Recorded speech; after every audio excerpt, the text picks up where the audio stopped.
Iron kissed my spine, and I couldn't scream loud enough to make the sky care. Heat tunneled through bone. The scent of my own burning skin, bitter, coppery, rose into the wind like a confession I didn't make. Hands shoved me forward, out of the ring of torches, out of the last circle of warmth I would ever be allowed to stand in. Snow-crusted dirt took my knees. Gravel bit through my palms. Behind me, the brand sizzled a final time, sealing the symbol of exile into flesh. No wolf answered inside me. That was the real punishment, not the mark, not the cold, not the way the pack's eyes slid over me as if I had already become carrion.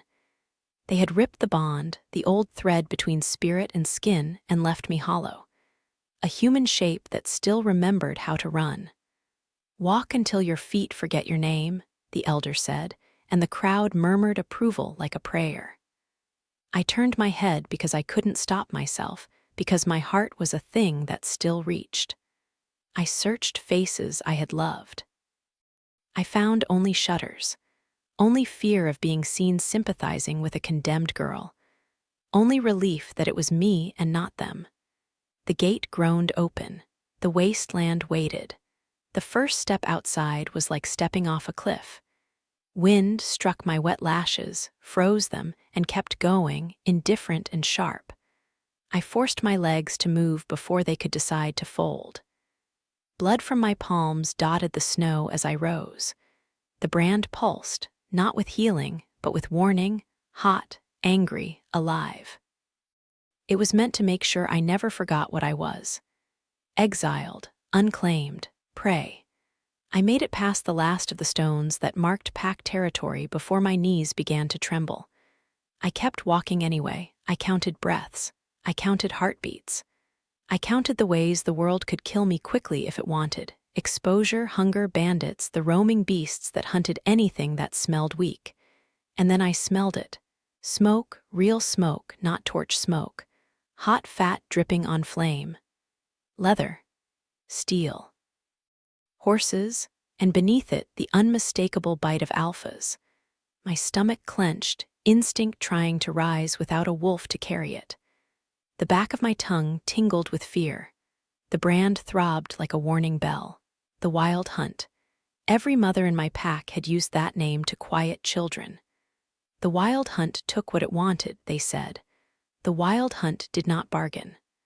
The Wild Hunt rode the wasteland like it belonged to them and left only hoofprints and ash behind. I should have turned away. But I couldn't. My body had already decided, quietly and brutally, that if I kept walking without shelter, I would freeze before morning. The world narrowed to one need: heat. I followed the smoke like a moth with burnt wings. The ground dipped between scrub and jagged stone. A line of black pines crouched against the wind, their branches combed hard by weather. Between them a camp burned, low fires, banked and controlled, not the sloppy blaze of drunks, but the disciplined flame of people who expected to fight at any moment. Figures moved around it, tall and lean under fur-lined cloaks. Their silhouettes were wrong for ordinary men. Too poised, too alert, too quiet. The scent slammed into me in a wave: cold iron, pine resin, horse sweat, and that dominant, gravitational alpha musk that made my throat close. My heels dug in. I didn't want to step closer. My legs kept going anyway because my body had begun to shake, and shaking meant time was short. A boot scuffed in the snow. A shadow detached itself from the dark like a blade sliding out of a sheath. The figure stepped into firelight and the air changed, heavy as a door shutting. He was taller than the others by a head, broad-shouldered, wearing a black coat trimmed with wolf fur so dark it swallowed flame. His hair was pale, almost silver, tied back at the nape. His face, sharp cheekbones, a scar cutting one brow, was the kind that didn't soften even when still. His eyes were the color of storm clouds over slate. Every story I'd heard about the Wild Hunt wore that face. I tried to speak. My tongue stuck. His gaze dropped, not to my face, but to my spine. to the fresh brand that had bled through my torn shirt. Something in his expression tightened. Not pity, not curiosity, recognition like pain. He took a step. My body flinched back on instinct. My heel hit a rock. My balance went. I windmilled an arm, caught nothing, and the world tilted. The last thing I saw was the man's hand shooting out, fast, decisive, and then darkness snapped shut like a trap. I came back in pieces. Warmth first, seeping into my bones, the smell of broth, the crackle of fire, a heavy blanket scratching my chin. My brand still burned, but now it was a contained burn, not the wild blaze of fresh iron. Someone had cleaned it. Someone had pressed salve into the ruined skin. I tried to sit up and immediately regretted having a body. My head swam. My stomach rolled. A hand appeared at my shoulder, firm enough to steady me without pinning me. Slow. The voice was low, roughened like it had been scraped raw by winter. I blinked until my vision stopped smearing. The silver-haired alpha sat near the fire, one knee drawn up, forearms resting on it. The light made pale lines of old scars on his hands. A knife sat on the ground beside him, not threatening, simply present like a truth. "You're awake," he said. My throat hurt. "Where?" "My camp." His eyes didn't leave mine. "You walked into it like someone trying to die quietly." "I wasn't trying," I managed. "I was running out of options." "That's usually what it looks like." I swallowed and tasted salt.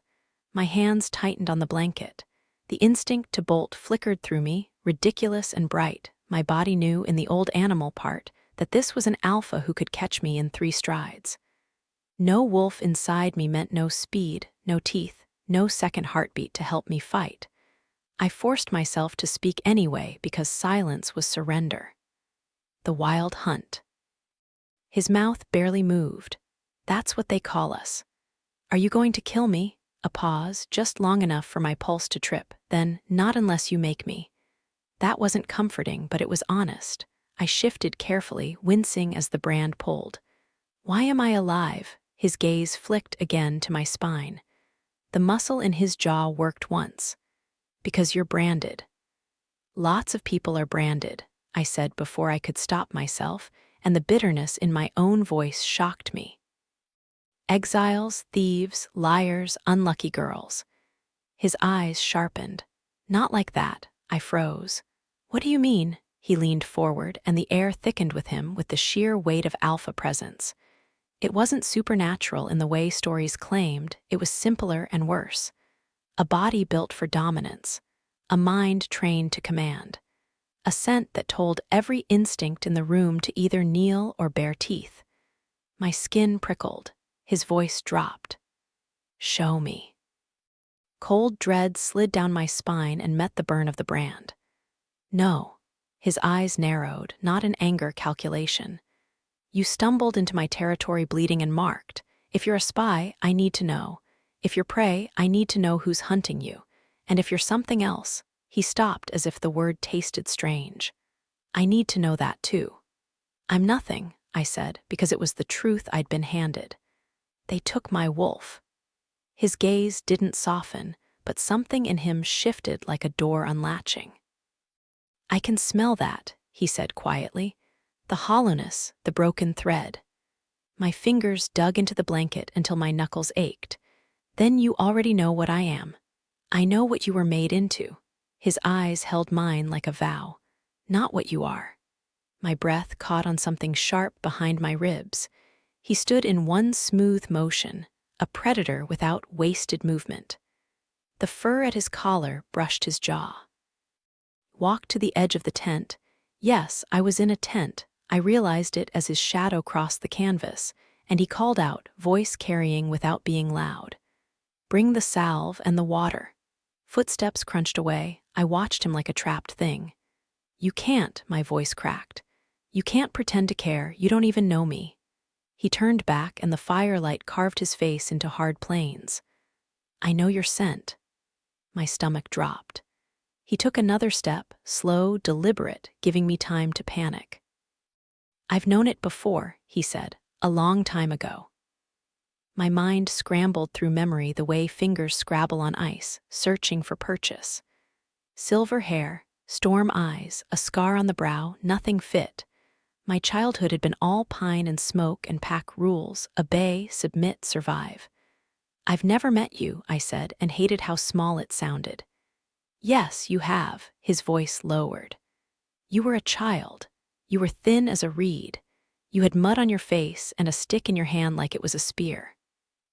My throat went tight. He continued, each word dragged from somewhere buried. There was a river in spring flood. A boy fell in. The current took him under the ice shelf. He couldn't shift because he hadn't come into his wolf yet. His pack was gone. He was alone. My hands went cold. I remembered water, black water, the crack of ice, a small hand, blue with cold, reaching.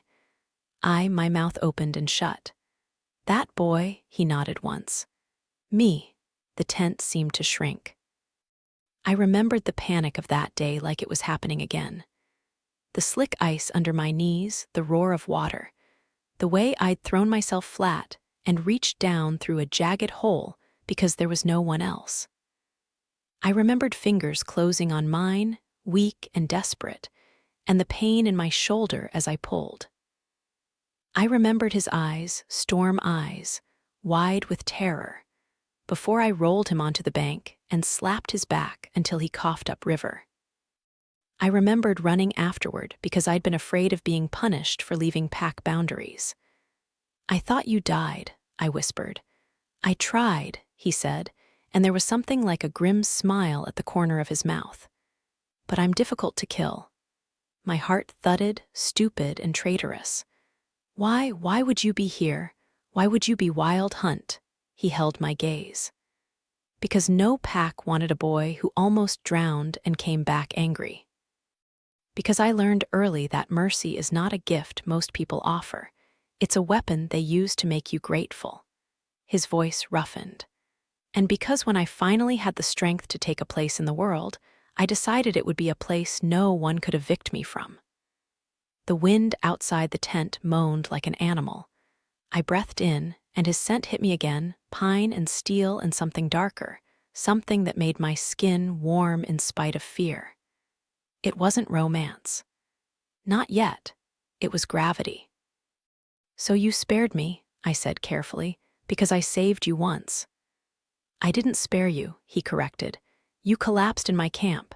If I let you die, my people would see weakness in me. I don't allow that, a beat. But yes, I recognized you. I would have recognized you anywhere. The entrance flap rustled. Someone pushed in a bowl of broth and a water skin without looking at me, eyes down in practiced deference. They left as quickly as they arrived. He took the bowl, tested it with a finger, then held it out. Drink. I stared at it, suspicion fighting hunger. Why are you feeding me? Because I can't ask questions of a corpse. And after, his eyes stayed steady. After, we decide what you are to me. The words hit my skin like a brand of their own.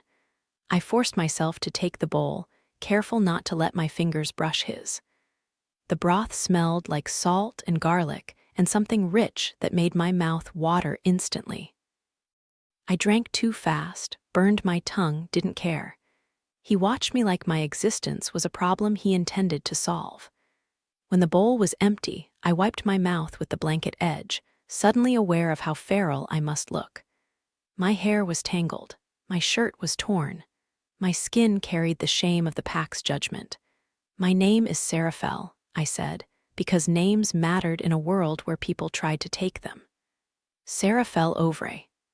The alpha's brows lifted slightly, as if he'd expected me to hide it. Drevain Morcant, he replied. The name landed heavy like a stamp. You're under my roof, Seraphel Ovre. That means no one touches you without my permission. My pulse jumped, not entirely from fear. That sounds like protection, I said, testing him. It is, he said.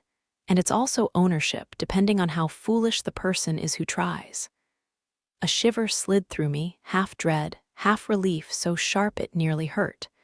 I hated that my body reacted to his certainty. I hated that I wanted it. "What do you want from me?" I asked. He didn't answer immediately. He reached for the salve jar, scooped a small amount, and held it up. "Turn," he said, my muscles locked. "I can do it myself," I snapped.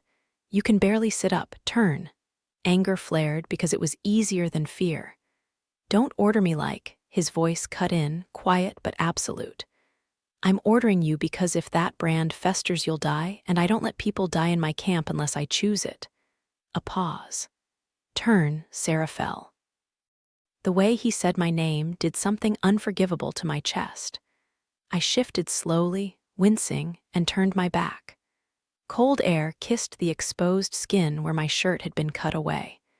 I braced for pain, for roughness, for humiliation. His touch was firm but careful. He pressed the salve along the brand's edges, not gentle in a pitying way, but skilled, like someone who had treated wounds in the dark with enemies nearby. The salve cooled the burn, muted the constant throb. I exhaled shakily. "You were accused of something," he said, voice near my shoulder. It wasn't a question. It was a statement. He could smell it, the fear, the injustice, the sharp sourness of betrayal. My throat tightened. "They said I poisoned the Luna, the Alpha's mate." He sounded unimpressed. "Convenient." "I didn't," I said, and my voice broke on the words because it was still so raw, still so recent that my body hadn't accepted it yet. "I would have died for her." "People rarely poison the ones they'd die for," he murmured, spreading the salve wider. "Unless they're desperate." "I wasn't desperate," I said. "I was loyal." His fingers paused for a heartbeat, then resumed. "Loyalty is the first thing packs eat when winter comes." I swallowed hard. She started coughing after the council feast.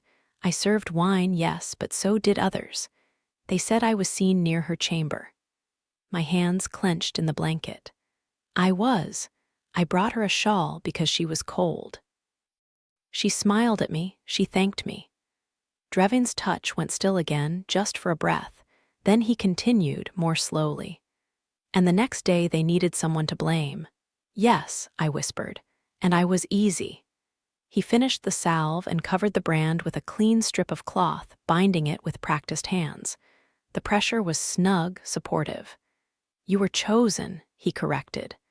The words sank into me like a stone. Chosen to be sacrificed so the pack could feel clean again. I turned my head slightly, enough to see his profile. "Why do you care?" His eyes met mine, and the storm in them was not gentle. "Because if they can do that to you, they can do that to anyone. Because I don't like packs that pretend to be righteous while they sharpen knives." He tied off the cloth. "And because you pulled me out of the river when no one else did." My breath hitched. He sat back, as if he'd done what he came to do, and now the rest was choice, not obligation. "Sleep," he said. "In the morning, you'll tell me everything. Names, faces, who benefits from you being gone." "And if I refuse?" I asked, because I needed to know where I stood. His gaze held mine without blinking. "Then I'll keep you alive anyway, and that will frustrate you. But it won't change me." The certainty in him was terrifying. It was also the first solid thing I'd felt since the brand burned. The wild hunt camp woke like a weapon being assembled. I watched it through the tent flap when I finally managed to sit without blacking out. Men and women moved with purpose, tightening saddle straps, checking arrow fletching, sharpening blades. Horses stamped and blew steam into the air. The sky was a hard, pale sheet, promising more snow. No one looked at me directly. They looked at the tent. At the symbol carved into the stake beside it, a crescent slash through a circle. A warning. A claim. A sign that whatever was inside was under Drevain Morcant's protection. That should have calmed me. Instead, it made my nerves itch, because protection from a man like that always had a price, even if he pretended it didn't. I stepped out anyway, wrapped in a borrowed cloak that smelled faintly of smoke and wolf fur. My boots were not mine. Mine had been taken at the gate, because exiles weren't meant to keep anything that helped them survive. These were larger, lined, and warm enough to make me want to cry. Cold hit my lungs. I steadied myself against a tent pole and forced my spine straight even though the brand protested. A woman approached, her dark hair braided tight, her eyes a bright winter green. A hunting bow rested against her shoulder like it belonged there. Her scent was alpha too, though not as overwhelming as Drevain's sharp cedar, a little pepper. "You're the branded stray," she said, voice blunt. I lifted my chin. "I have a name." "I'm sure you do." Her gaze flicked to the bandage on my back. "Does it hurt?" "Yes," a short nod. "Good, that means you're alive." She shifted her bow. "I'm Malith." Sarah fell. Malith studied my face with the frankness of someone who had stopped pretending politeness was useful. "He brought you into his tent." "He treated my wound," I said stiffly. "He doesn't treat wounds," she corrected. "He either ends problems or he claims them." Heat crept up my neck, half anger, half something worse. "I'm not a thing to be claimed." Malith's mouth twitched like she almost smiled. "You'll learn. In the hunt, we don't pretend the world is gentle. If he says you're under his roof, you're under it. That's safer than the alternative." "What's the alternative?" I asked, though I knew. She leaned closer just enough for me to smell the truth on her breath. "The wasteland eats soft things." I swallowed. Malith straightened and looked past me. "He's coming." I didn't hear his footsteps until he was close. That was the thing about him. He moved like winter itself, silent until it was on your throat. Drevain stopped an arm's length away. His cloak hung heavy, trimmed with black fur. His hair caught the light like frost on a blade. He looked me over, quick and thorough. "You're standing." "Barely," I said. "Good." His gaze slid to Malith. "Leave us." Malith's brow rose. "You're sending me away from a stranger in our camp." "I'm sending you away because I asked." His voice didn't rise.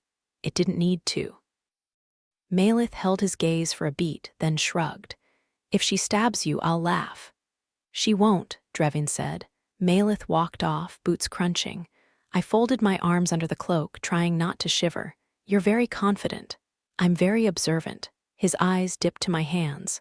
"You haven't eaten enough." "I'm not a pet," I snapped. His gaze sharpened, and for a second the air thickened so abruptly I felt it in my teeth. "No," he agreed, voice flat. "You're not." The way he said it made it sound like an oath. He turned and started walking. "Come," I hesitated. "Where?" "To talk," he said without looking back. "And to see if you can walk without collapsing. If you can't, I'll carry you, and that will annoy you more than hunger." I followed because I hated that he was right. He led me to the edge of camp where the pines broke and a ridge overlooked the pale sweep of the wasteland. Down below, the land rolled hard and empty, dotted with dark stones and old bones. Far off, something moved, maybe a herd, maybe wolves, maybe worse. Drevain stopped, hands behind his back, staring out as if he owned the horizon. "My people don't like surprises," he said. "Neither do I, so you'll tell me what happened." I took a breath that felt like swallowing ice. "They accused me of poisoning the Luna." I heard that part. "I served wine at the council feast," I continued, forcing myself into the memory even though it tasted like ash. "But the wine was from the cellar, sealed. Everyone drank, only she got sick." Drevain's jaw tightened slightly, meaning it wasn't the wine.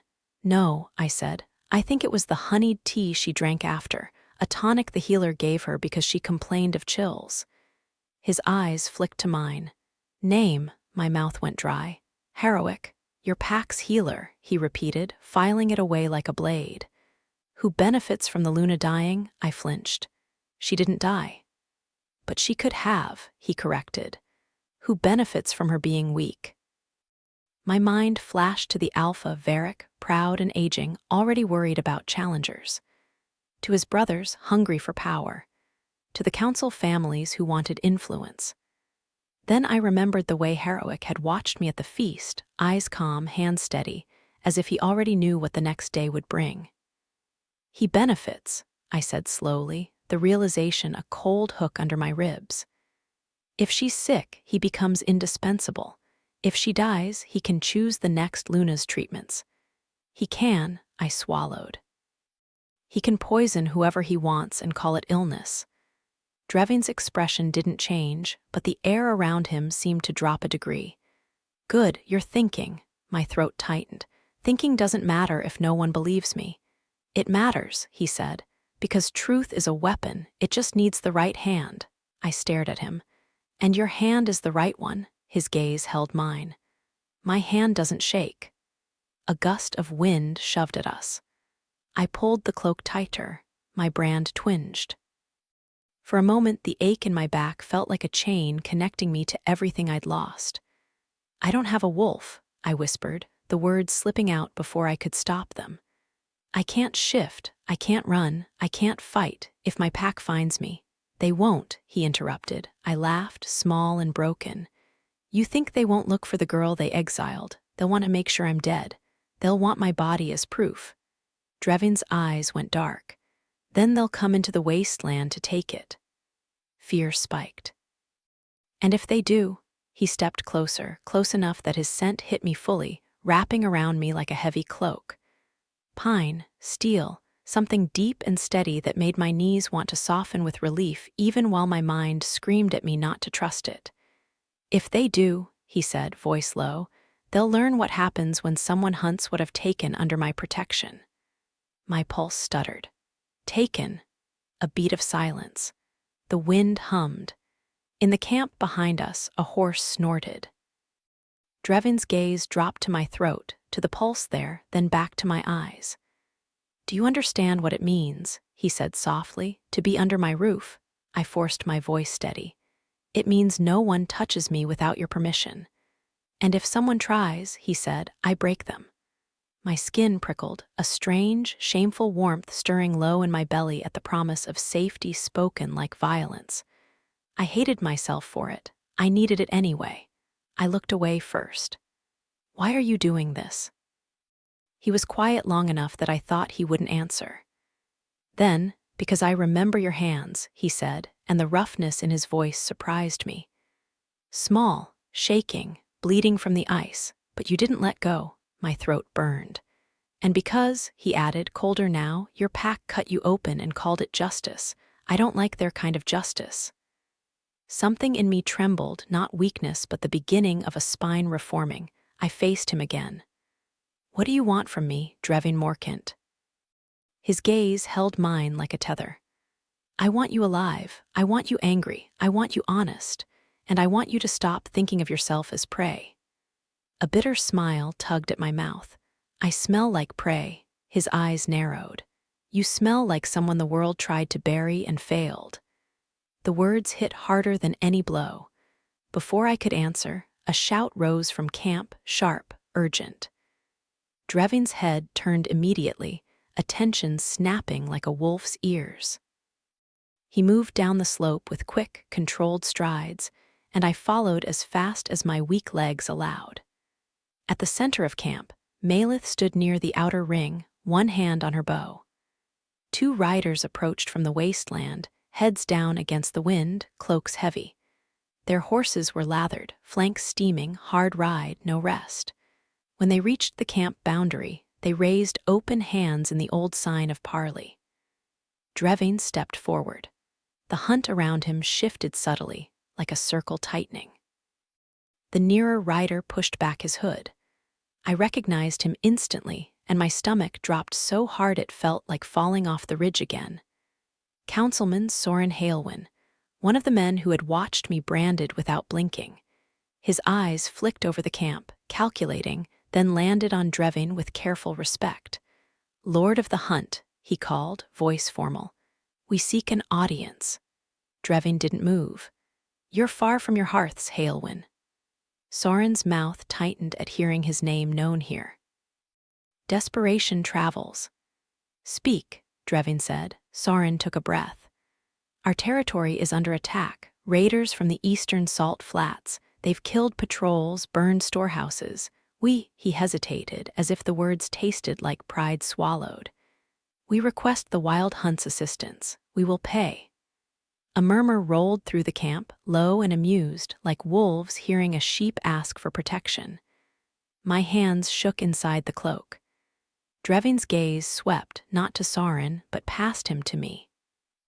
In that instant, I knew he had set the stage without telling me. He had let them come. He had let them step into his teeth. Soren followed his gaze, and his eyes finally found me, standing half behind Drevain's shoulder like a shadow. Confusion flickered across his face. Then disbelief. Then a quick, ugly flash of fear, because the brand on my spine was visible above the cloak collar, and exiles were not supposed to stand in a king's camp alive. My heartbeat hammered. Soren's mouth opened. "You," Drevain's voice cut through the air, quiet but lethal. "Be careful," he warned. Soren swallowed hard and tried again, aiming for diplomacy. "We did not know you sheltered strays." A faint, dangerous curve touched Drevain's mouth. "I shelter what I choose." Soren's gaze darted to my back again, to the fresh bandage beneath the brand.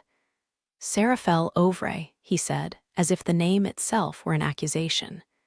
"This is inappropriate." "Inappropriate," I repeated softly, and the word tasted like blood. My voice grew steadier as anger rose to hold me upright. "You branded me and sent me into the wasteland to die. Now you're here asking for help." Soren's nostrils flared. "You were convicted." "I was convenient," I snapped. Drevain lifted a hand, not to silence me, but to steady the moment, to keep it from becoming a chaotic brawl. "Haelwyn," he said, "you came here to beg." Soren's cheeks flushed with humiliation. "We came to negotiate." "You don't have leverage," Drevain corrected.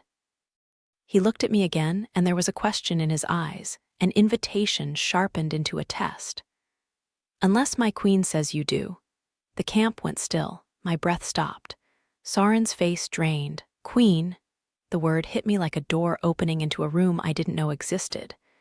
I stared at Drevain, certain I had misheard, certain he was playing some cruel game. But his gaze didn't waver. In that gaze I saw it, what the Wild Hunt was, beyond story and fear. Not bandits, not monsters. A court. A kingdom carved out of wasteland and winter. And he had just placed a crown where my brand still burned. My throat worked around a sound that wanted to become a sob. "Drevain." He stepped closer, enough that his shoulder blocked Soren's line of sight to my trembling hands. His voice dropped, meant only for me. "Do you want them to kneel?" he asked. "Or do you want to run again?" The world tilted, not with weakness this time, but with choice. I looked at Soren Haelwyn, at the man who had watched me be ruined and called it law, and something inside me that had been hollow began to fill with fire. I lifted my chin. And I took one step forward, out from behind the alpha who terrified the wasteland, and into the gaze of the pack that had tried to erase me. "Tell me," I said to Soren, voice steady enough to surprise even me.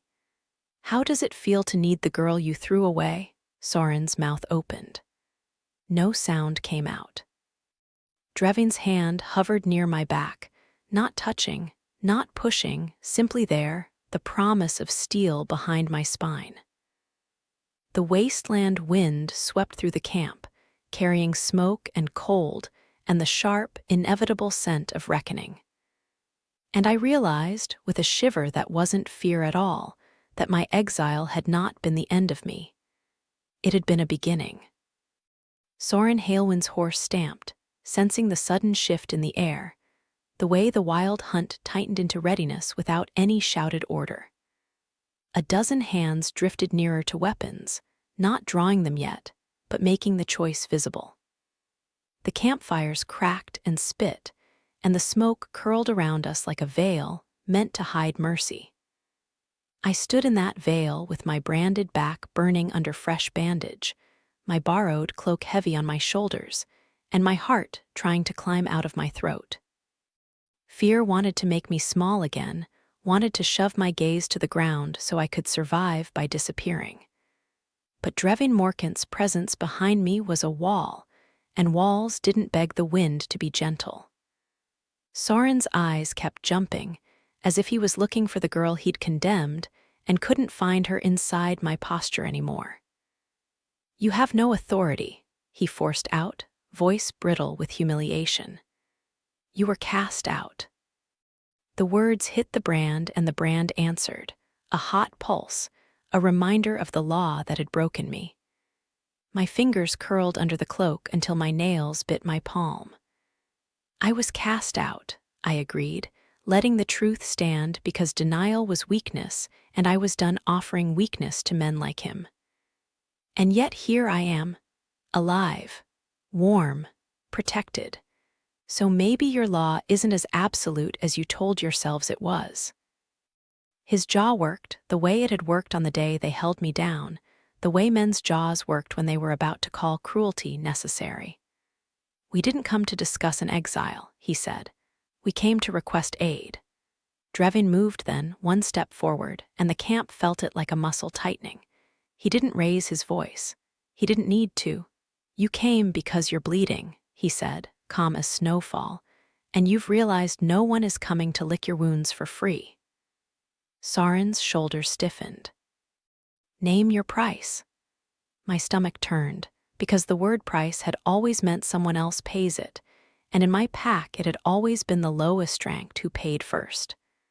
A memory flashed, my hands shoved into snow, my knees bruised, the iron's hiss, so sharp it nearly stole my breath. Drevain's gaze flicked to me again, that earlier invitation sharpened now into something closer to a dare. A queen, he'd called me. The title felt too big for a girl with a hollow wolf and a raw brand, and yet it also felt like a hand offered over a cliff. I took the hand with my voice.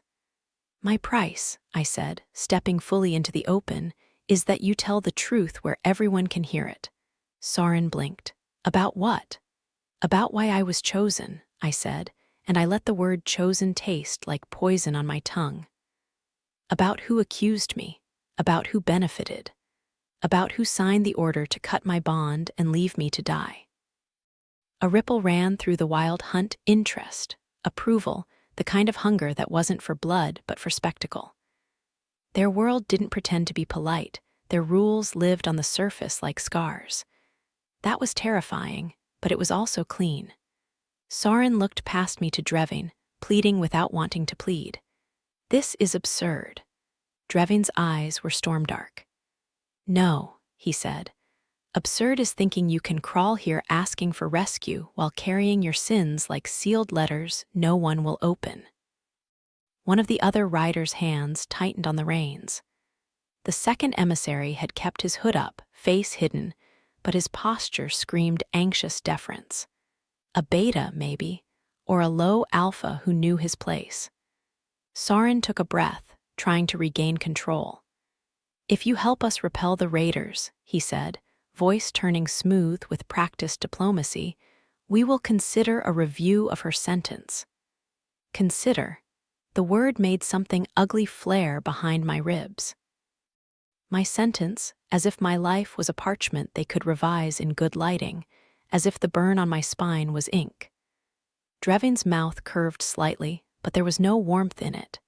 "You don't get to consider anything," he said. "You came into my wasteland, Haelwyn. Here you ask, here you offer." Soren's gaze snapped back to me, resentment sharpening his features. "What do you want, Serafel Ovre?" I could have asked for vengeance. For Heroic's tongue. For the elders' hands in chains. For my name shouted from the gate stones as an apology. What I wanted most, though, was simpler and harder. "I want you to kneel," I said, voice steady enough that I felt it in my bones. "Not to me, to the truth, to what you did." His face went blank with shock, then flushed with anger. "Never." The second emissary made a small sound, the kind that meant this is going wrong. It was, just not for me. Drevain's hand hovered near my shoulder, not touching, but close enough that I felt the heat of him through fabric. "Then you'll go back without our help," he said, and his voice carried, slicing through the camp like a drawn blade. And when the raiders burn your storehouses and take your pups, you'll remember this moment and know you chose pride over survival." Soren's lips parted, desperation warring with humiliation. And then the wasteland screamed. It wasn't a human scream. It was the shriek of metal against stone, the ugly warning of a horn blown wrong, too close, too sudden. A wild hunt scout burst into camp on a lathered horse, snow spraying from the hooves. "They're here," the scout shouted, breath-tearing. "Raiders, 40 maybe more, coming fast from the flats, and they've got salt hounds." Salt hounds. Every old tale had teeth in it, but that word had entire jaws. Creatures bred for the wasteland, half dog, half wolf, trained to hunt shifters by scent and to ignore pain. A pack without mercy. Malith swore softly and lifted her bow. Drevain didn't look at Soren anymore. He looked at the horizon, as if he could see through the pines. The air around him turned brutally calm. "Form," he ordered, and the hunt moved as one body, shields and horses and arrows appearing in hands that had been empty a heartbeat earlier. I stood frozen for one stupid second, my mind trying to decide whether I was prey again. Drevain decided for me. His hand closed around my wrist, firm, not gentle, and absolutely certain. "With me," he said, and pulled me toward the nearest wagon where supplies were stacked and a low barricade could be made. A stray arrow hissed out of the tree line and thunked into a tent pole, vibrating. My lungs seized. The raiders were already close enough to shoot. Drevain shoved me down behind the wagon, his body turning to shield mine as if he could be an entire wall alone. "Stay," he ordered, and the word didn't feel like a command meant to diminish me. It felt like a lifeline thrown hard. Another arrow, a shout, horses screaming. The wild hunt met the chaos with disciplined violence. Arrows flew in tight volleys, not scattered panic. A rider charged into view, face wrapped in salt cloth, eyes wild, and a hunt spear took him cleanly from the saddle. Blood steamed on snow. A salt hound lunged, jaws frothing, and Malith put an arrow through its eye without flinching. I pressed a hand to my mouth, fighting a sound that wanted to become a sob. The battle was too fast, too loud, too real. I was used to pack sparring, ritualized dominance, rules, submission. This was survival stripped bare. A raider broke through the line, swinging a hooked blade, and my heart lurched because he was coming straight for the wagon, straight for me. His eyes found mine over the barricade, and he grinned, seeing a girl with no claws. I scrambled back, brand flaring with pain as I moved, and my fingers found nothing but cold wood and the edge of a sack. The raider vaulted the wagon. Drevain hit him midair like a storm given shape. The impact knocked the breath from both of them. Drevain's knife flashed. The raider's grin collapsed into shock, then into nothing at all. Drevain rolled, came up on one knee, and looked at me with eyes that were not softened by killing. "Are you hurt?" I shook my head, throat locked. "Good," he said, and turned back into the fight as if my answer was an anchor he could trust. More raiders spilled into view, too many, and the hunt line began to bend, controlled but strained. A horn blew again, louder this time, signaling retreat or regrouping. I couldn't tell. Soren Halewin, who had ridden in to bargain, now crouched behind a tree at the camp's edge, staring in horror at the violence he'd dragged into the wild hunt's home. His second emissary clutched his reins, pale-faced. I saw Drevain glance toward them and understand something instantly, the way a predator reads tracks. The raiders weren't just attacking.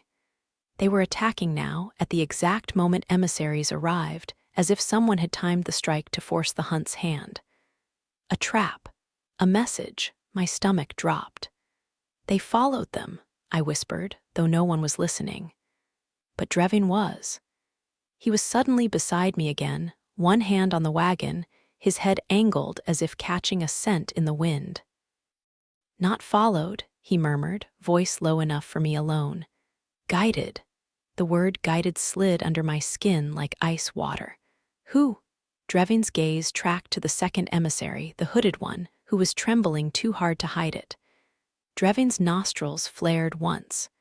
Then he moved, fast and silent, crossing the snow in a straight line. He grabbed the emissary by the collar and hauled him off the horse like he weighed nothing. The hood fell back. I didn't recognize the man's face, but I recognized his scent the moment the wind shifted. Bitter herbs, clean linen, the sharp, cloying sweetness of tinctures, healer. Not heroic, this one was younger, but the scent was the same family of lies, the same washed hands hiding poison. The man struggled. I don't know, Drevain slammed him against a tree, forearm across his throat, not choking him fully but making the threat vivid. Who sent you? He asked, voice like gravel ground under steel. The man's eyes bulged with terror. We were told just to ride, just to ask for help.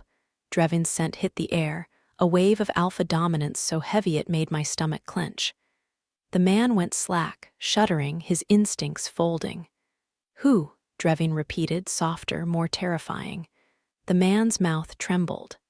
Harrowick, he choked out. Harrowick and Councilman Halewyn.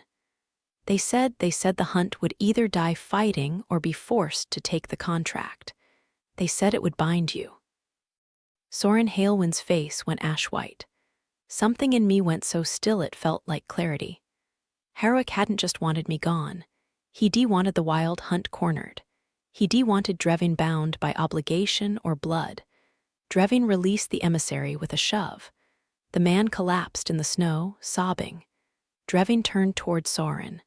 Soren backed away one step, then caught himself, pride trying to stitch his spine back together. This is madness. Lies dragged out of a terrified man. Drevain didn't argue. He simply looked at him, and the look was a verdict. You came here with poison on your boots, he said, and thought you could hide it in diplomacy. Another horn blast rose, this one from the raiders' side, signaling a pullback.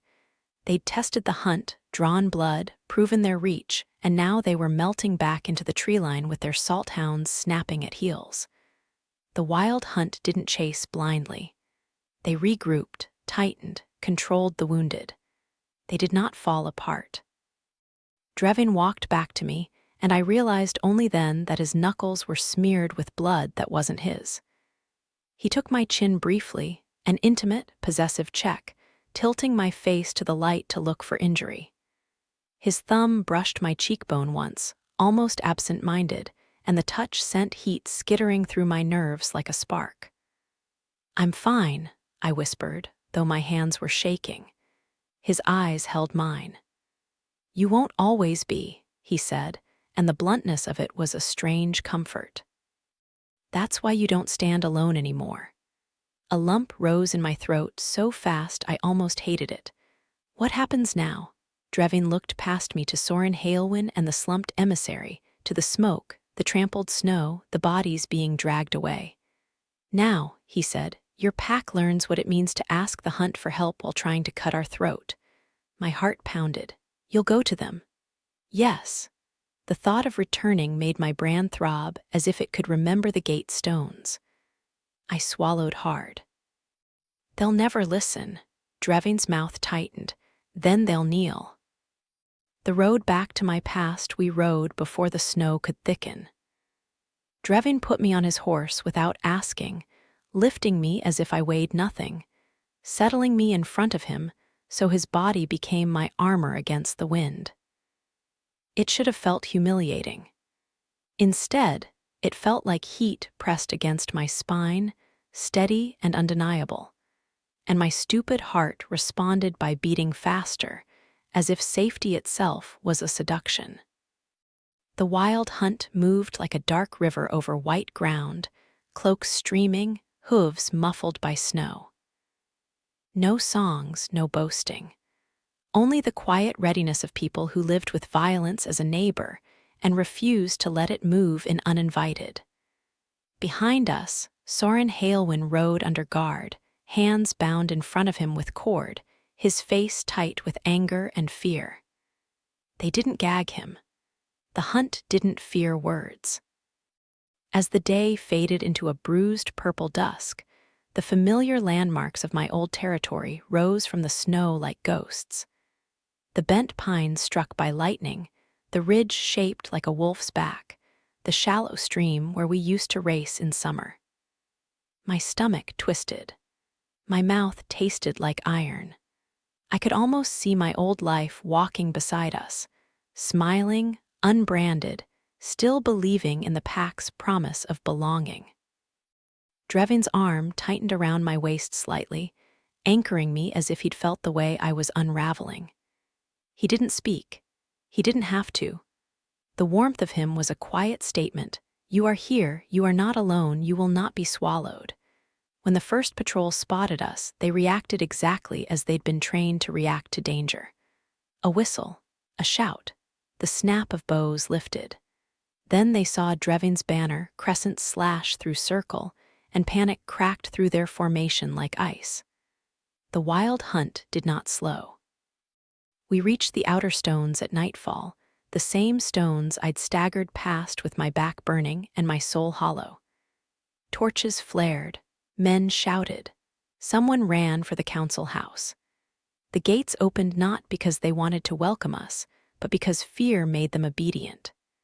As we rode into the heart of the settlement, faces appeared at windows, pale ovals in candlelight, eyes wide. I saw mothers clutching children. I saw young alphas with hands on hilts they didn't dare draw. I saw betas lowering their gaze instinctively under the pressure of the hunt's scent.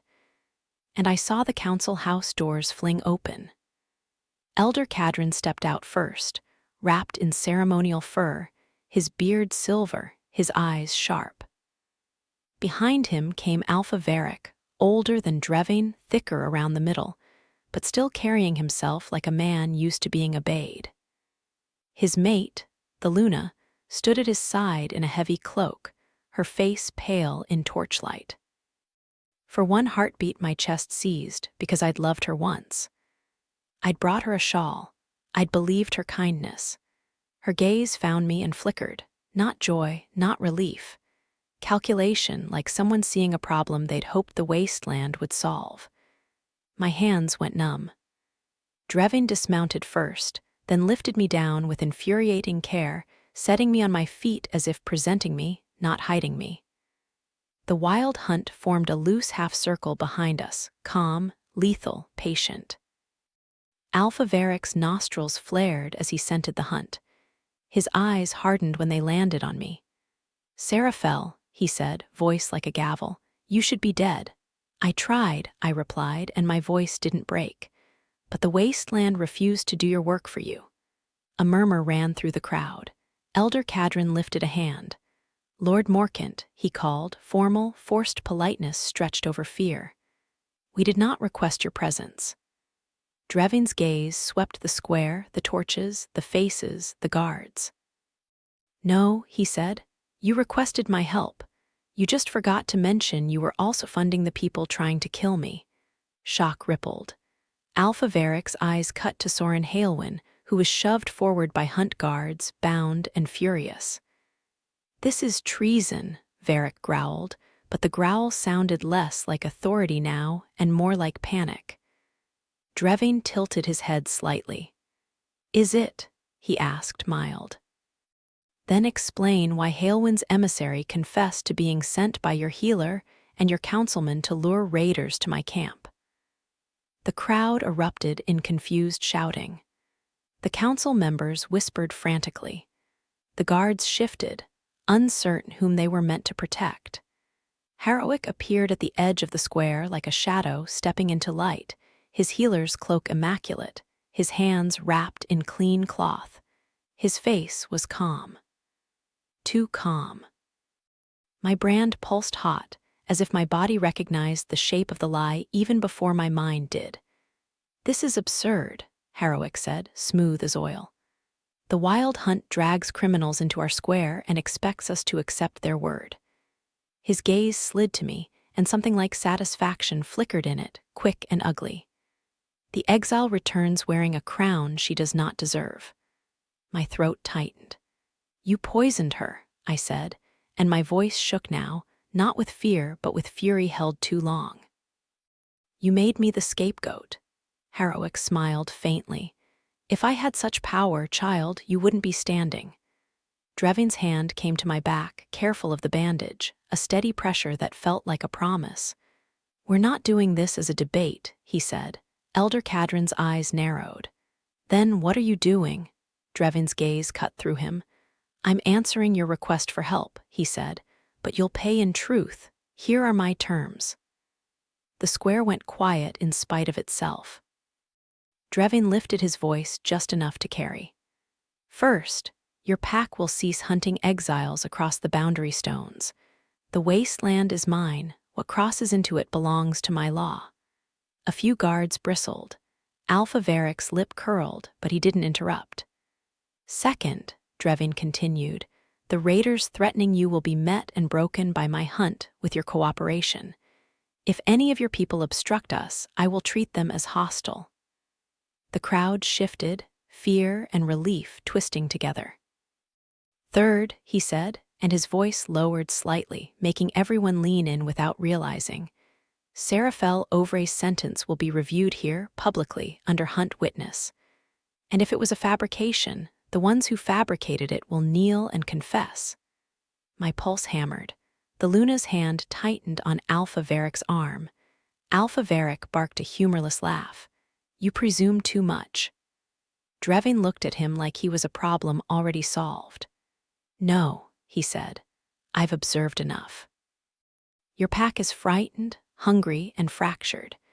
You'll accept my terms because the alternative is watching your children burn while you cling to pride. The truth of it sat on the square like a weight. Elder Cadron's gaze flicked to the crowd, to the terrified mothers, to the young fighters whose courage was not enough against salt hounds and organized raiders. His mouth tightened. We accept, he said, as if the words cut him. Alpha Varric's jaw flexed, but the Luna murmured something against his shoulder. He nodded stiffly. Harowick didn't look worried. He looked amused. That scared me more than anger would have. The battle that unmasked the lie the raiders struck 2 nights later, as if they'd been listening for our breath. We met them at the old quarry where the land dipped and the rocks formed a natural choke point. The wild hunt positioned themselves like a trap. My old pack's patrol stood behind them, nervous and resentful, and I could feel their eyes on my brand whenever they thought I wasn't looking. Drevain kept me on a ridge above the quarry, not far from Malith and 2 hunt archers. He didn't lock me in a tent this time, but he did give me a clear boundary with his gaze. If you cross it, you risk my wrath. It was ridiculous how much I wanted to obey him. The raiders came in a ragged wave, saltcloth masks, hooked blades, salt hounds straining on chains. They were loud, confident, expecting fear to scatter us. It didn't. The wild hunt let them enter the choke point, then shut the quarry's mouth. Arrows dropped the first line. Spears took the next. When the salt hounds lunged, the hunt used nets weighted with stones. The beasts hit the ground snarling, tangled, and then knives ended them quickly. No wasted cruelty, no hesitation, only efficiency, like someone cutting rot from meat. My old pack fought too, but their line wavered, and I saw why. They were used to being commanded by status and ritual, not by strategy and cold necessity. They hesitated, looking to Alpha Varric for approval even as raiders closed distance. The hunt didn't wait for approval, they acted. In the center of it all moved Drevain, a dark pivot point around which the violence turned.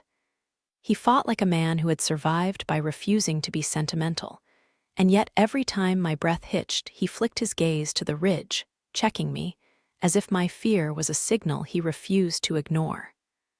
A raider captain broke through with a hammer, swinging wild, and nearly crushed a young pack alpha's shoulder. The boy screamed. blood sprayed snow. I moved without thinking, scrambling down the ridge toward the wounded, my cloak flaring behind me. Malith hissed my name like a warning, but I didn't stop. I couldn't watch another person get left because others hesitated. I reached the boy and grabbed his collar, hauling him back behind a boulder. My arms shook with the strain, but adrenaline made me strong enough for seconds. He stared at me, shocked. "You, hold pressure," I snapped, shoving his own hand to his bleeding shoulder. "Don't look at it." "Breathe," he obeyed because pain makes everyone equal. A shadow fell over us, Drevain. He killed the raider captain with a single decisive strike, then turned, eyes flaring when he saw me below the ridge. For a heartbeat, I expected rage. Instead, I saw something raw and sharp in his face, something like fear that had learned to wear anger as armor. He grabbed my elbow. "You were told to stay up there." "I'm not helpless," I shot back, though my voice shook. And he was going to bleed out. Drevain's grip tightened, then loosened as if he was forcing himself to remember I wasn't made of glass. "You're not helpless," he agreed, voice rough. "That's why you're dangerous to yourself." Before I could answer, a raider lunged from behind a rock, blade aimed for my ribs. I felt nothing, only the sudden knowledge of death. Drevain moved faster than thought. He stepped between us and took the blade across his forearm, not deep enough to cripple, but enough to spill blood. His other hand drove his knife into the raider's throat. The raider fell without sound. Drevain looked down at the cut, then back at me, eyes hard. "Back," he ordered. I should have argued. The sight of his blood made my stomach twist violently. I nodded and stumbled backward, heart hammering, the world narrowing to his arm, his blood, the fact he'd taken pain meant for me without hesitation. When the last raider broke and ran, the quarry was a mess of bodies and trampled snow. The wild hunt stood breathing hard, alive. My old pack stood shaken, realizing survival had come from outsiders they'd once called monsters. Malith stalked among the fallen raiders, flipping bodies with the toe of her boot, searching for anything useful. She crouched near one corpse and made a low sound. "Drevain, come look." Drevain moved toward her, and I followed despite myself, drawn by the tension in Malith's voice. She held up a leather pouch taken from the raider's belt. Inside was a folded letter wrapped in oilcloth. Drevain opened it, eyes scanning quickly. Then he handed it to me. My fingers trembled as I read, torchlight wavering over ink. "Payment promised. Routes drawn. Timing specified. Parley at hunt camp. Strike while they are distracted." And at the bottom, a seal pressed into wax. A stylized sprig of silver leaf. Heroic's mark. The healer's mark stamped onto death like a signature. My vision blurred. "It's him," I whispered. Drevain's voice was low and deadly calm. "Yes." I looked up at him, the letter shaking in my hand. "They'll deny it." "They'll try," he said. His gaze slid to the scattered pack fighters watching us, fear and curiosity mixing on their faces. But denial is harder when the lie is written. He turned, and his voice carried over the quarry. "Bring Hailwyn, bring Heroic, bring your Alpha and Elder, tonight." The words were a summons, not a request. My old pack's fighters hesitated, then slowly nodded. Survival had taught them who held real power now. I realized, with a cold, steady clarity, that the tribunal wasn't coming. It had already begun. The tribunal under torchlight, the square filled in silence. They brought Heroic first, flanked by guards who looked uncomfortable touching him, as if healer status still clung like a shield. He walked calmly, chin lifted, hands clean. They brought Soren Hailwyn next, still bound, his face twisted with fury. His gaze found Heroic, and something passed between them, recognition, betrayal, a brief flash of shared guilt. They brought Alpha Varric and the Luna, escorted but not restrained. The Luna's face was pale, her eyes bright with something like terror. Elder Cadron stood stiffly, trying to look like he still owned the moment. The wild hunt ringed the square like a dark fence, their torches steady, their weapons visible. Drevain stood at the center with me at his side, not behind him. His arm bore a fresh bandage where the raider's blade had cut him, the cloth already spotted faintly red. Seeing that stain made my chest ache with a fierce, unnameable tenderness. Drevain lifted the letter. "This was found on a raider captain," he said, voice clear. "It bears Heroic's seal. It details payment and timing, including the attempted ambush at my camp during Halewind's parley." Murmurs rose. Faces turned toward Heroic in disbelief. Heroic's expression didn't change. "Anyone can forge a seal," he said. I stepped forward before fear could stop me. "Then scent it," I said, and my voice shook only slightly. "You all know the difference between true wax and false wax. You know his tincture smell.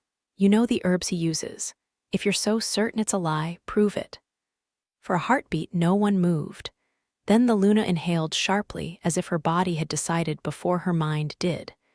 She stepped closer, her gaze fixed on the letter like it was a snake. Alpha Varric caught her wrist. "Do not," he snapped, low and furious. The Luna flinched, and that flinch was louder than any confession. My stomach dropped. Drevain's eyes narrowed slightly, not missing it. The Luna's voice came out thin. "Varric, it's..." "Silence," he growled. I stared at them, the pieces shifting into a shape I didn't want to see. "You knew," I whispered, and the words tasted like ash. "You knew what he was doing. You let them blame me." The Luna's eyes filled. "I didn't mean..." "You didn't mean to be saved at my expense," I asked, and anger rose like fire finally given air. "You coughed, and they panicked, and you let them feed me to the snow so you wouldn't have to admit you were weak." Her breath hitched. "He told me it would pass. He told me it was a chill. Her gaze flicked to Heroic, and I saw it then, fear of him, not loyalty. "He made me drink it, every night. He said if I refused, he would tell Varric things." Alpha Varric's face went thunderdark. "What things?" The Luna's lips trembled. "That I couldn't carry pups. That I'm barren." A collective intake of breath swept the square. In our world, a Luna's fertility wasn't just personal, it was political, a symbol of strength, a reason Pax tolerated softness at an Alpha's side. The confession was a blade. Alpha Varric's grip tightened on her wrist, not protective, possessive. "You shame me," he hissed. The Luna flinched again. Something in me snapped, not with violence, but with clarity so sharp it felt like pain. This pack had always called itself righteous, and yet its heart was built from fear, from control, from a need to punish anyone who reminded them of fragility. Drevain's voice cut through the rising murmurs. "Enough," he said, and the word landed like a hammer. "We are not here to debate fertility. We are here to judge betrayal." He looked at Heroic. "Did you poison her?" Heroic's eyes flicked over the crowd, reading them, and I saw him decide that calm superiority was no longer safe. His mouth tightened. "I treated her." "With what?" Drevain asked. Heroic's nostrils flared. "With a tonic." Drevain stepped closer, close enough that Heroic's composure finally cracked. Drevain didn't touch him. He didn't need to. His scent pressed down, a dominance that made weaker instincts want to fold. "Name the herbs," Drevain said softly. "Here, now." Heroic swallowed. "Moonwort, silverleaf, honey." I heard the lie because I'd carried Heroic's herbs for him sometimes, back when I'd believed healers were sacred. Silverleaf was not for tonics. Silverleaf was for binding, for dulling, for weakening shifter bonds when mixed correctly. My hands clenched. Drevain's gaze slid to me. "What does silverleaf do, Seraphel?" My voice came out hoarse. "It weakens a wolf," I said. "In the right dose, it makes shifting difficult. It makes an alpha's mate easier to control, more dependent on the healer." A hush fell. Heroic's eyes flashed. "You don't know what you're talking about." I know enough, I said, stepping closer until I could see the faint sheen of sweat at his hairline. You were always too eager to put your hands on my packmates, too eager to be needed. Soren Halewin's face twisted. You promised this would be clean, he snarled at Heroic. You said the exile would take the blame and vanish, and the hunt would be forced into contract. You said, the square erupted again, louder. Heroic turned, fury finally showing. You wanted a scapegoat as much as I did, he spat. You were tired of the girl sniffing around your council meetings, hearing things she shouldn't. She was loyal, yes, but loyalty is inconvenient when it comes with eyes. My breath caught. I wasn't sniffing, I whispered. Heroic's smile was cruel. You were curious. You asked why the storehouse tallies didn't match. You asked why the border patrols were reduced. You asked why Halewin's cousins suddenly had new coin. My vision narrowed. I hadn't thought those questions mattered. I'd asked them because I cared. Because I believed the pack was a family and families didn't steal from each other. I looked at Soren Halewin and he couldn't meet my gaze. Drevain's voice was quiet. So you framed her, he said, and the calmness in him was more frightening than a roar. You broke her bond. You exiled her into winter. Heroic lifted his chin. She lived. By accident, I said. Heroic's eyes cut to me. By the hunt, he corrected, with a glance at Drevain that carried spite. How poetic. The monster saves the girl. Do you think that makes him good? Drevain didn't react to the insult. He reacted to the threat beneath it, the attempt to twist the crowd back into fear. Drevain stepped forward and raised a hand, not a fist, not a weapon, just a hand. The square quieted, compelled. You wanted a kneel, Drevain said, and he looked at me when he said it, as if handing the moment back to my hands. Take it. My throat tightened so hard it hurt. I moved to the center of the square, torchlight flickering across faces that had once looked away from me. My brand burned with every step, as if the past was trying to drag me down by the spine. I stopped in front of the council line, Elder Cadrin, Alpha Varick, Soren Halewin, and Heroic. My voice came out steady, though my heart was shaking itself apart. Kneel, I said. Elder Cadrin's lips pulled back. You are nothing, but Drevain's presence shifted behind me, subtle but unmistakable, like a wolf showing teeth without baring them fully. Finish that sentence, he said softly, and I'll show you what nothing looks like. The elder's throat bobbed. He didn't finish. Alpha Varick's eyes blazed with humiliation. I will not kneel to an exile. You won't kneel to me, I said, and I let the ache in my chest sharpen my words into something unbreakable. You'll kneel to the lives you gambled. To the truth you buried. To the girl you branded because you were afraid to look at the rot in your own house. The Luna made a small sound, like a sob strangled. Her knees bent first. She sank into the snow, cloak pooling around her, eyes on mine. I'm sorry, she whispered. I was afraid. The apology cut in two directions. Part of me wanted to throw it back at her. Part of me remembered bringing her that shawl, remembered how warmth had mattered. I didn't forgive her. Not yet. But I let her kneel stand as proof. Soren Halewin's face twisted, and then slowly he dropped to his knees too, the snow soaking into his fine trousers. Rage flickered in his eyes, but it was trapped now, powerless. Elder Cadrin followed, stiff and resentful. Alpha Varick resisted the longest, his pride straining like rope. Then his gaze slid over the square, over the terrified crowd, over the wild hunt's unmoving ring, over the raider bodies that would have been their bodies without hunt intervention. He knelt. The sound of his knees hitting snow was the loudest thing I'd ever heard. Heroic still stood. His calm was gone now, replaced by a tight, feral anger. This is theater, he said. A girl playing queen because an alpha wants. Drevain moved so fast it blurred. He seized Heroic by the throat and forced him down, not gently, not performatively. Heroic hit the snow hard, breath exploding out of him. Drevain's voice was low enough that it was meant for Harowick alone, but it carried anyway because silence had teeth. "You do not speak of her as if she's a toy," he said. "You do not speak of her as if she's a prize. You speak of her as a person, or you don't speak at all." My chest tightened. The defense was fierce, personal, and it warmed me in a way I didn't trust but desperately wanted.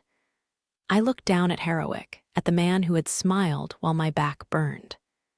"Confess," I said. Harowick coughed, eyes watering, hatred shining. "To what?" "To framing me," I said. "To poisoning the Luna, to paying raiders, to pushing Hailwyn into this. To the Silverleaf you used to break bonds." His lips peeled back. "You can't prove." Drevain's knife appeared, not at Harowick's throat, but driven into the snow beside his face, the blade quivering. "I can prove consequence," Drevain said. Harowick went very still. And then, with the whole square holding its breath, Harowick's shoulders sagged. "I did it," he rasped. The words hit the crowd like a thrown stone. Gasps, cries. A woman sobbed. Someone shouted a curse. Harowick's voice rose, cracking. "I poisoned her to keep her weak. I framed the girl because she was inconvenient. I advised Hailwyn. His eyes squeezed shut. "I used Silverleaf. I bribed raiders to make the hunt desperate. I thought I could control the narrative." He laughed once, a broken sound. "I thought you were all so easy to steer." The confession settled, heavy and undeniable. My knees threatened to fold. I didn't let them. I looked at the kneeling council, at Alpha Varric, at Elder Cadron, at Soren Hailwyn, and I realized that this wasn't only about my innocence. It was about what their pack had become, a machine that sacrificed the vulnerable to protect the powerful, then called it order. Drevain stepped back, giving me the square again. I lifted my chin. "This pack is dissolved," I said. The words caused a ripple of shock. Alpha Varric snapped his head up. "You can't." "I can," I said, and my voice didn't waver. "Not because I was born higher than you, not because I'm stronger, because you forfeited your right to call yourselves a pack when you turned belonging into a weapon." Elder Cadron's mouth trembled. "Without a pack, these people will die." "No," Drevain said, voice steady, and for the first time he addressed the crowd rather than the council. "Without a pack, you will finally choose what you are. Those who want shelter can come under hunt law. Those who want to leave can leave. Those who want to build something new can do so, without men who brand girls to hide their corruption." My breath caught. He was offering them the thing my pack had always promised and never delivered, a choice without humiliation. I looked at the crowd, and in their faces I saw fear turning slowly into possibility. I turned back to the kneeling council. "You will stand down," I said. "You will surrender the storehouses and the patrol ledgers. You will name every exile you hunted beyond the stones. You will return what you stole, and then you will leave." Soren Hailwyn's face twisted, but he didn't rise. Alpha Varric's eyes were bloodshot with rage. The Luna remained kneeling, trembling, her hands clenched in her cloak.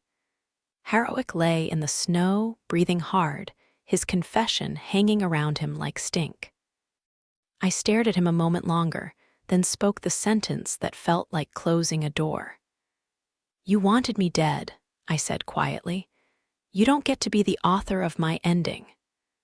Drevain's hand came to my back again, not possessive now but supportive, careful of the wound. I leaned into the touch without meaning to. The square was silent, except for crackling torches and distant winter wind.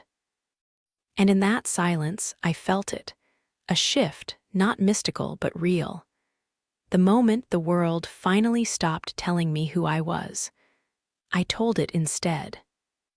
A crown made of wasteland wind. The days that followed were not clean.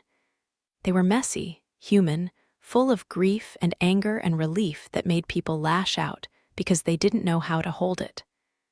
The old council was escorted out under hunt guard. Some left cursing. Some left in stunned silence. Alpha Varric walked stiffly, pride shattered, but still clinging to his shoulders like an ill-fitting cloak. Soren Hailwyn wouldn't look at me. Heroic was taken away in chains, and though part of me wanted blood, another part wanted something harder. For him to live long enough to understand he had failed. The Luna remained behind. On the third morning after the tribunal, she came to the edge of the wild hunt camp that now sat openly on what had once been my pack square. She looked smaller without the council behind her, smaller without the illusion of untouchable status. She didn't approach Drevain. She approached me. "I don't deserve forgiveness," she said, voice thin. "No," I replied. She flinched, but she didn't run. That was something, at least. "I was so afraid," she whispered, staring at the snow at my boots. "And I let them destroy you because it was easier than admitting I wasn't strong." My brand pulsed, a reminder of what her fear had cost me. I studied her for a long moment, then said the only truth that felt safe to offer. "You can live under new law," I said, "or you can leave. But you don't get to be protected by a title anymore." Tears slid down her cheeks. "I understand." I watched her walk away, shoulders hunched, and felt no triumph, only a quiet, aching space where innocence used to be. That night, when the campfires were low and the wind softened, I sat outside Drevain's tent with a cup of broth warming my hands. The wild hunt moved around me in small, practical rituals, sharpening, mending, laughing quietly. Their laughter startled me more than their violence ever had. Monsters didn't laugh like that. People did. Drevain sat beside me, close enough that our shoulders almost touched. His bandaged arm rested on his knee. He stared into the fire as if it was a language only he spoke fluently. "You're quiet," he said. "I keep waiting to wake up," I admitted, my voice barely above the crackle. "I keep expecting the brand to be the last thing I feel." Drevain's gaze turned to me, and in the firelight his eyes looked less like storm and more like deep water, still dangerous, but capable of reflecting something softer. "You won't wake up," he said. "This is real." My throat tightened. "My wolf is still gone." A shadow crossed his face. "I know." The loss was a hollow in me that nothing filled, not even victory. I could feel it every time I heard a distant howl, every time I saw hunt shifters stretch and roll their shoulders like they could turn into freedom if they chose. Drevain's hand moved slowly, giving me time to pull away if I wanted, and came to rest over mine on the cup. His palm was warm, rough, real. "You don't need a wolf to be whole," he said, voice low. "But if you want it back, we'll find a way." Hope flared so fast it scared me. "Can you?" "I don't know," he admitted, and the honesty was like a clean wound. "But I know this. What they did to you was unnatural. Bonds aren't meant to be severed like rope. If it can be done, it can be undone. And even if it his thumb pressed lightly, a grounding touch. You are not less." I swallowed hard, eyes burning. "They called me prey." Drevain's mouth tightened. They were wrong. The silence between us filled with everything we hadn't said. The way he'd taken a blade for me, the way he'd put a title on my shoulders like it belonged there, the way my body had begun to respond to him not as a threat, but as a shelter. I turned my head toward him. "Why did you call me your queen?" I asked softly. "Was it strategy?" He held my gaze without flinching. "At first," he said, my heart sank, even though I'd expected it. Strategy was the language of survival. Then he continued, quieter.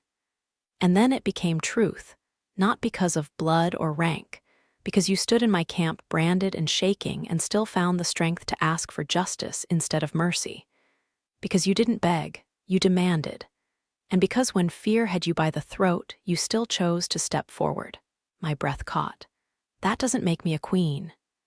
"It makes you dangerous," he said, and there was something almost reverent in the word. "And I don't kneel to many things," Sarah fell. "But I can kneel to that." The confession landed in my chest like heat. I didn't know what to do with tenderness from a man like him. Tenderness felt like a trick in my old world. Here it felt like a choice made with eyes open. I set the cup down carefully, hands shaking. "If I stay," I whispered, "I'll belong to your law." Drevain's gaze dropped briefly to my mouth, then back to my eyes, as if forcing himself to be respectful even while desire flickered. "If you stay," he corrected, "you'll belong to yourself. My law will protect that." My throat tightened. "And you?" A pause, and then honesty again. "I want you," he said, simple and brutal. "But wanting doesn't give me the right to take." The words loosened something in me that had been clenched for years. I leaned in, not all at once, not dramatically, but with the slow courage of someone stepping onto ice and trusting it to hold. My forehead brushed his shoulder first, then my cheek. His body went still, and then his arm came around me carefully, not trapping, just enclosing.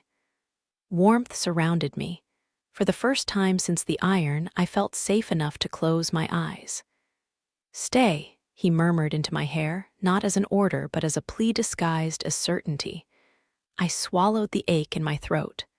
"I'm staying," I whispered, "but not as someone you rescued, as someone who chose you back." His breath shuddered out. His hand tightened at my waist, and the restraint in him was its own kind of intimacy, a promise that he would not hurt what he cherished. The fire cracked. The wind sighed. Somewhere beyond the camp, the wasteland stretched wide and merciless, and yet it no longer felt like an enemy. It felt like a kingdom that had been waiting for its name. In the days that followed, people came, exiles, wanderers, survivors of broken packs, and the wild hunt didn't greet them with sermons. They greeted them with rules that made sense in action. Contribute, don't prey on the weak, don't lie about harm done, and if you break those laws, you answer for it under torchlight where everyone can see. And when they looked at me, they didn't look away from my brand. They looked at my eyes.